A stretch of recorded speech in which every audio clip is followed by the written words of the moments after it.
በመካከለኛው ምስራቅ ምድር ላይ ለዓመታት ሲነድ የቆየው በመቶ ሺዎች የሚቆጠሩ ንጹሐንን ለሞትና ለስደት የዳረገው እንዲሁም መላውን ዓለም በኒውክሌር ጦርነት ስጋት ሲያናውጥ የነበረው የኢራንና የአሜሪካ ጦርነት ዛሬ ወደማይገመትና እጅግ አስደንጋጭ ወደሆነ የታሪክ ምዕራፍ ተሸጋግሯል። የዓለም ሀያል የምትባለው አሜሪካ በቴክኖሎጂ የረቀቀው ወታደራዊ ማሽኗ በማይበገሩ የሚመስሉ የጦር አውሮፕላኖቿና በቢሊዮን የሚቆጠር ዶላር የፈሰሰባቸው የሚሳኤል መከላከያዎቿ ሊያመጡት ያልቻሉት ድል አሁን በዋሽንግተን ከፍተኛ ባለስልጣናትና ወታደራዊ አዛዦች ዘንድ ታላቅ ተስፋ መቁረጥን፣ የፖለቲካ ጭንቀትንና ሲኦላዊ ሽብርን ፈጥሯል። ፕሬዝዳንት ዶናልድ ትራምፕ በጥቂት ሳምንታት ውስጥ የኢራንን ወታደራዊ መዋቅር አመድ አድርገን እንጨርሰዋለን ብለው በታላቅ ትዕቢት የጀመሩት ይህ ሲኦላዊ ጦርነት አሁን 6 ወራትን አስቆጥሮ አሜሪካን ወደማይወጡበት የታሪክ አዘቅትና ወደ መጨረሻው የሽንፈት ገደል ውስጥ እየከተታት ይገኛል። የዚህ ታላቅ ትርምስ ማዕከል ደግሞ በትራምፕ ታማኝነታቸው የሚታወቁትና የሀገሪቱ ቁንጮ ወታደራዊ መሪ የሆኑት የጦር አዛዦች ምክር ቤት ሰብሳቢ ጀነራል ዳን ኬን አሜሪካን ከዚህ የሞት ወጥመድ ለማስወጣት የሚያስችል የመውጫ ቀዳዳ ፍለጋ በምስጢርና በከፍተኛ ስጋት መሯሯጥ መጀመራቸው ነው።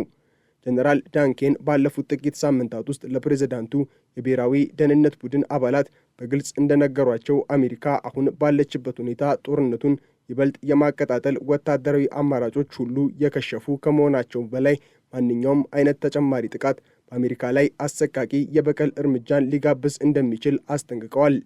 ይህ ተራ የጀነራል ምክር ሳይሆን የአንድን ታላቅ ስልጣኔ መፈራረስ የሚያበስር የለቅሶ ዜማ ይመስላል።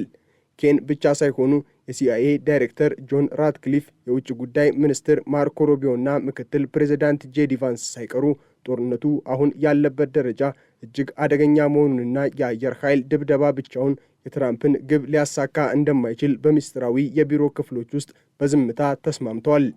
ይህ የውስጥ ትርምስ የሚያሳየው አሜሪካ በኢራን ላይ የከፈተችው ጦርነት አቅጣጫውን ስቶ ወደ ገዛ ራሷ ቤት የሚመለስ እሳት ኳስ መሆኑን ነው። ይህ የታሪክ እውነት እጅግ ሰቅጣጭና አሳሳቢ የሚያደርገው ትራምፕ ኢራን የኒውክሌር ባለቤት እንዳትሆን አደርጋለሁ በሚል ስያሜ የጀመሩት ድብደባ በተግባር ግን የኢራንን መንፈስ ከመስበር ይልቅ የቀጠናውን ሰላም ወደ አመድነት መቀየሩና የአሜሪካን ወታደራዊ ክብር መቃብር ውስጥ መቅበሩ ነው። ኬን በትራምፕ ካቢኔ ውስጥ ያሉትን አክራሪ ኃይሎች ለማሳመን የሚያደርጉት ጥረት የአሜሪካን ጦር ከታሪካዊ ጥፋት የመታደግ ሥራ ተደርጎም ተወስዷል። ትራምፕ በኢራን ምድር ላይ እግረኛ ጦር ለማሰማራት ያላቸው ጥልቅ ጥላቻና ፍርሃት በአየር ድብደባ ብቻ ድል እቀዳጃለሁ የሚል የተሳሳተና አደገኛ እምነት እንዲያሳድሩ አድርጓቸዋል። ይሁን እንጂ ኬንና ሌሎች ወታደራዊ መሪዎች ይህንን የትራምፕን ህልም የማይሳካ ቅዠት ሲሉ በምስጢር ይገልጹታል። ኢራን እንደ ዋካሞል ጨዋታ የድሮንና የሚሳኤል ጣቢያዎቿን በየቦታው እየቀያየረች አሜሪካን ትንፋሽ እያሳጣቻት ትገኛለች። ይህ ስልታዊ ብልሃት አሜሪካን በገዛ ላቧ እንድትታነቅ አድርጓታል። የአሜሪካ ወታደራዊ አማራጮች የከሸፉበትና ሀያልነቷ ጥያቄ ውስጥ የገባበት ዋነኛውና እጅግ አስደንጋጩ ምክንያት ደግሞ የፔንታጎን የመሳሪያ ካዝና በአደገኛ ሁኔታ መሟጠጡ ነው። ለወራት በኢራን ላይ ሲዘንብ የነበረው የሚሳኤል ናዳ አሜሪካ ለራሷ ደህንነትና ለአጋሮቿ ለነ እስራኤልና ዩክሬን የያዘችውን ስልታዊ ክምችት ጠራርጎ ጨርሶታል።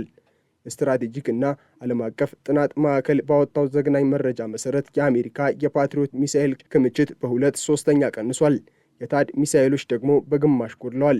እያንዳንዱ ሚሳኤል $4 ሚሊዮን የሚፈጅና ለመስራት እስከ 2 ዓመታትን የሚወስድ ሆኖ ሳለ አሜሪካ ግን እንደ ፋሲካ ርችት በየቀኑ በኢራን በረሃዎች ላይ ስታባክናቸው መቆየቷ ዛሬ እርቃኗን በጠላቶቿ ፊት እንድትቆም አድርጓታል። ይህ የመሳሪያ እጥረት አሜሪካን ከሀያል ሀገርነት ወደ ተመጽዋች ሀገርነት ዝቅ ያደረጋት ታሪካዊ ውርደት ነው።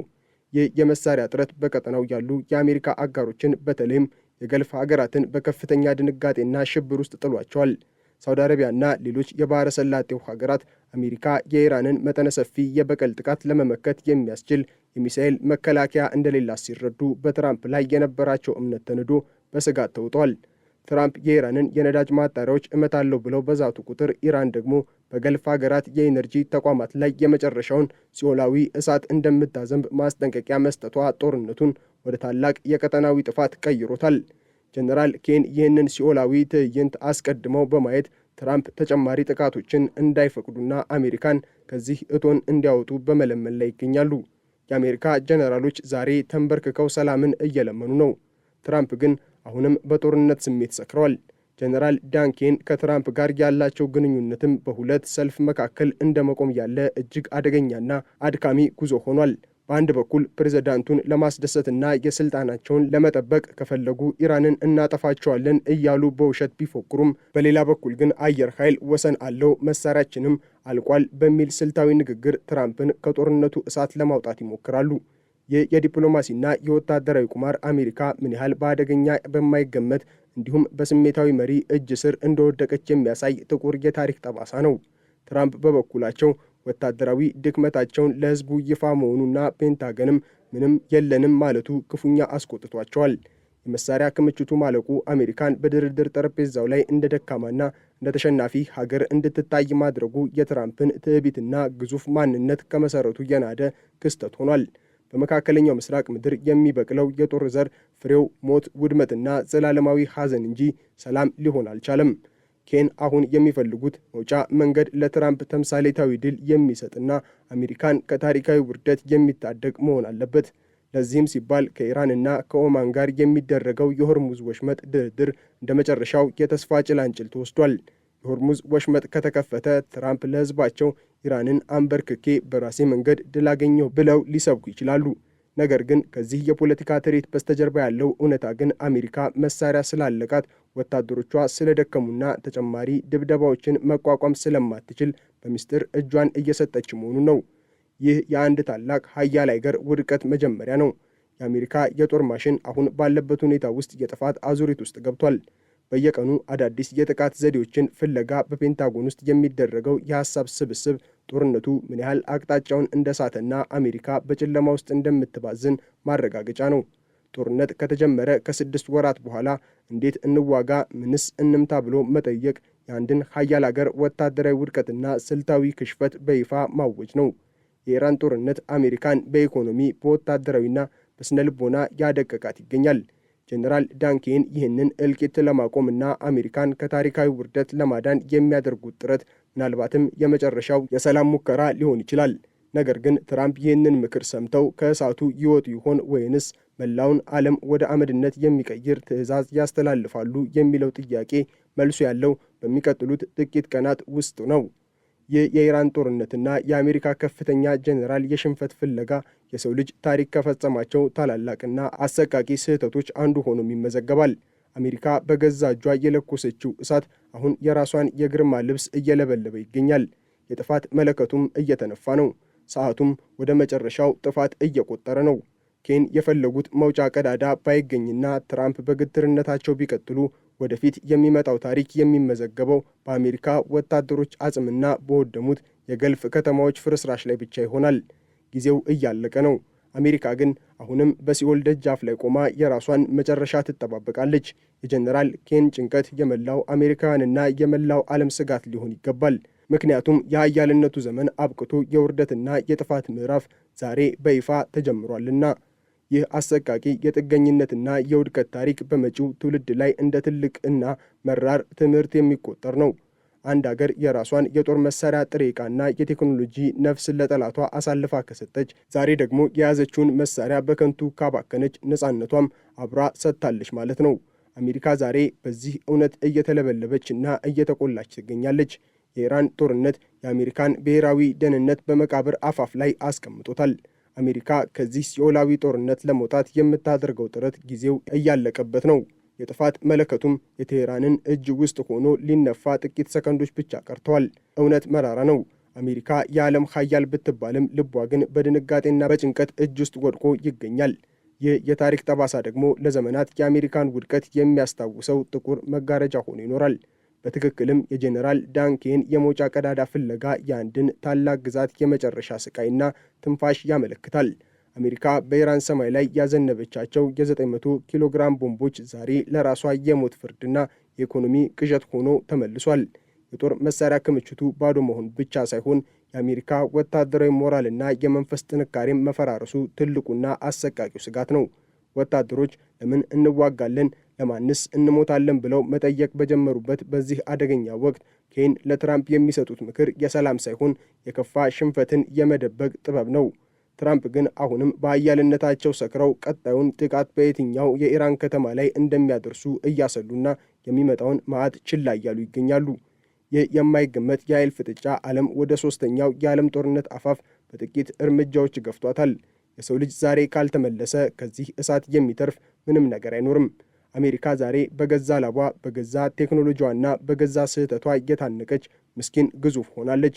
የጥፋቱ መለከት እየተነፋ ይገኛል። የሰው ልጅ ከዚህ የጥፋት ለመዳን ያላት ዕድል በየሰከንዱ እየጠበበ መጥቷል። የአሜሪካ ወታደራዊ ተቋራጮች አሁን ባለበት ሁኔታ ውስጥ በሁለት እሳት መካከል ተቀጥቅጠዋል። በአንድ በኩል የትራምፕ አስተዳደር ኢራንን ደምስሱ የሚል ጥብቅና የማይቻል ትዕዛዝ ሲሰጣቸው፣ በሌላ በኩል ደግሞ የመሳሪያ ክምችቱ ምንም የለም ባዶ ነን በሚል በምስጢር እያስፈራራቸው ነው።